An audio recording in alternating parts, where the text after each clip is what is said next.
This is the second video in our growth series. This time we're going to focus on what other than human capital, more education, more money, can lead to economic growth. So first of all, first thing we know is that technology is typically the most important contributor. So no matter what drives growth in any economy, I know this is focused on the US, but any economy is driven primarily by tech. Investment in physical capital is essential because we need to have equipment for workers to use, but building human capital is at least as important. In fact, based on what we know right now, I would say that it is more important, personally. And the three factors work together. So you don't want to just increase one of them. You want to build all three of them as a group. Every country is focused on economic growth. With high-income countries, we're worried about whether we can maintain our growth, but middle-income countries and poorer countries need to catch up. Is it possible?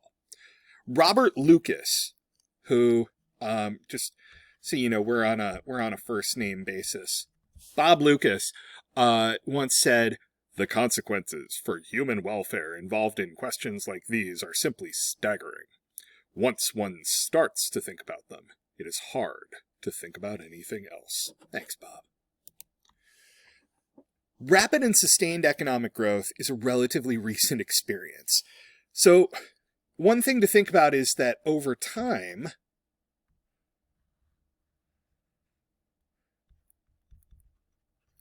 the standard of living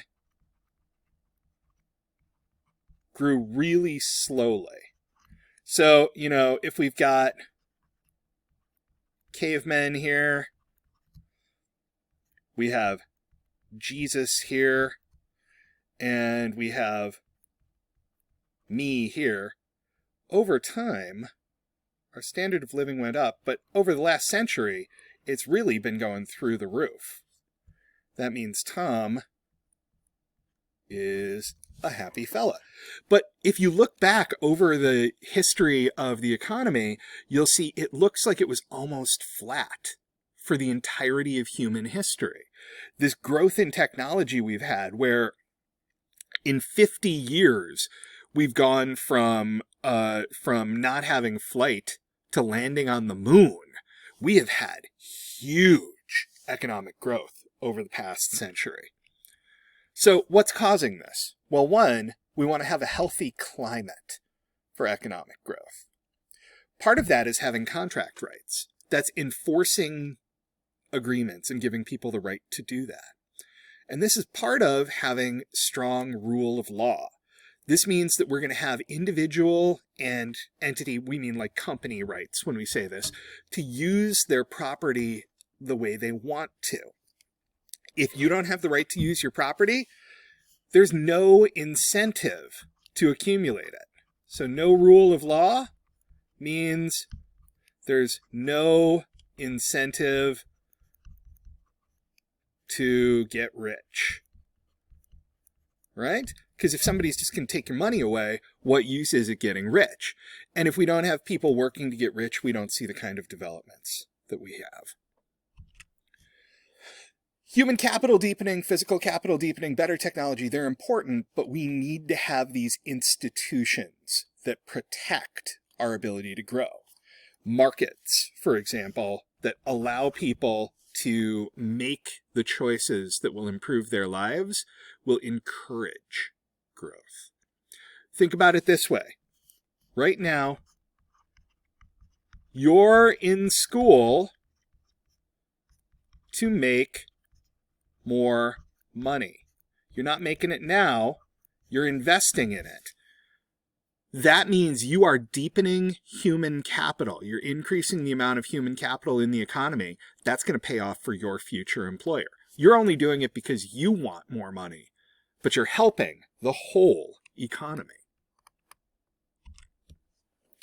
Keep in mind, rule of law, property rights, contractual rights, these are all very important.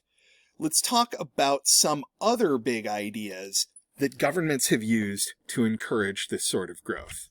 Keep in mind, we want to see education, we want to see savings and investment, infrastructure, and scientific research. All of these lead to greater development of human capital. We can see that's from education, that's more human capital. Savings and investment, that's more physical capital, which we abbreviate with a K. Infrastructure, higher levels of physical capital. Scientific research, higher levels of technology. So, by this point, you should be able to explain the conditions that have allowed for modern economic growth in the last 2 centuries and figure out what factors contribute to a healthy climate for economic growth. You can talk about each of these, the rule of law, property rights, and contractual rights. Excellent job so far. Thanks, everybody.